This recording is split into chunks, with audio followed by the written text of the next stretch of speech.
তারা বাংলাদেশ দখলের কথা বলে। বাংলাদেশ দখল করে এত সহজ? চীন পাকিস্তান সামলাইতে তো তাদের জানছে। এই নির্লজ্জ বেহায়ারা জনগণের প্রতিরোধের মুখে দেশ থেকে পালিয়ে এখন ভারতে আশ্রয় গ্রহণ করেছে। আমাদের কষ্ট লাগে যখন আমরা দেখি প্রায় সীমান্তে আমাদের নিরীহ বাংলাদেশি মানুষদেরকে হত্যা করা হয়। আপনারা দেখেছেন ঢাকা থেকে আমরা এই সীমান্ত হত্যার বিরুদ্ধে মশাল মিছিল, বিক্ষোভ মিছিল, ইন্ডিয়ান হাই কমিশন ঘেরাও থেকে শুরু করে ভারতীয় আগ্রাসনের বিরুদ্ধে সবসময় সোচ্চার আওয়াজ তুলেছি। তো আমাদের এক ভাই বলেছে যে ওই যে ওপারের কিছু উগ্র, আমি বলবো যে সাম্প্রদায়িক গোষ্ঠী যারা ধর্মের নামে রাজনীতি করে একটা সংঘাত সৃষ্টি করতে চায়, পশ্চিমবঙ্গের কিছু লোকেরা দেখবেন কিছু হয়নি, মুসলমানদের নিয়ে গালি, কিংবা এইখানে তারা ঢুকবে, এইখানে তারা দখল করবে, এই ধরনের উস্কানিমূলক কথাবার্তা বলে যে শুভেন্দু অধিকারী সহ যে বিজেপির কিছু লোকজন, এই তারা বাংলাদেশ দখলের কথা বলে।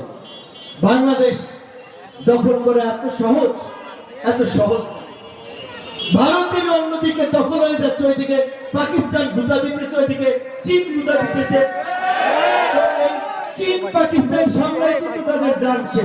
সুতরাং আমরা বলবো বাংলাদেশের সাথে লাগতে আসেন না, তাহলে ত্রিমুখী যদি তিন দিক থেকে গুতা শুরু করে টিকতে পারবেন না। প্রতিবেশী রাষ্ট্র হিসেবে আমরা চাই ভারতের সাথে আমাদের একটা বন্ধুত্বপূর্ণ সম্পর্ক হবে, একটা নেতৃত্বের সম্পর্ক হবে, গোলামীর সম্পর্ক নয়। আর আওয়ামী লীগ যেটা 16 বছরে আমার দেশের মানুষ সীমান্তে মরে সরকারের পক্ষ থেকে একটা প্রতিবাদ করে নাই, বরঞ্চ সরকারের মন্ত্রীরা নির্লজ্জ বেহায়ার মতো বলেছে ভারতের সাথে আমাদের স্বামী স্ত্রীর সম্পর্ক।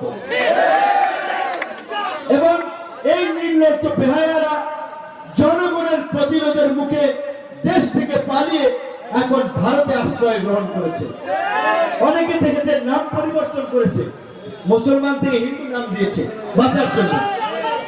তো তার মানে এটা প্রমাণিত যে আওয়ামী লীগ ভারতের একটা এক্সটেনশন, এখানে ভারতের একটা দাস গোলামি করার রাজনৈতিক দল। এই জুলাইয়ের গণ অভ্যুত্থানে শুধুমাত্র আওয়ামী ফ্যাসিবাদের পতন ঘটান এই দেশের জনগণ, এই দেশের বীর ছাত্র জনতা, এই দেশে ভারতীয় আগ্রাসন এবং আধিপত্যবাদকে উচ্ছেদ করেছে এই আওয়ামী লীগকে পতনের মাধ্যমে। কাজী এইখানে আমাদের অবস্থান পরিষ্কার। এই 24-এর গণ অভ্যুত্থান পরবর্তী বাংলাদেশে আওয়ামী লীগের ঠিকানা হবে না।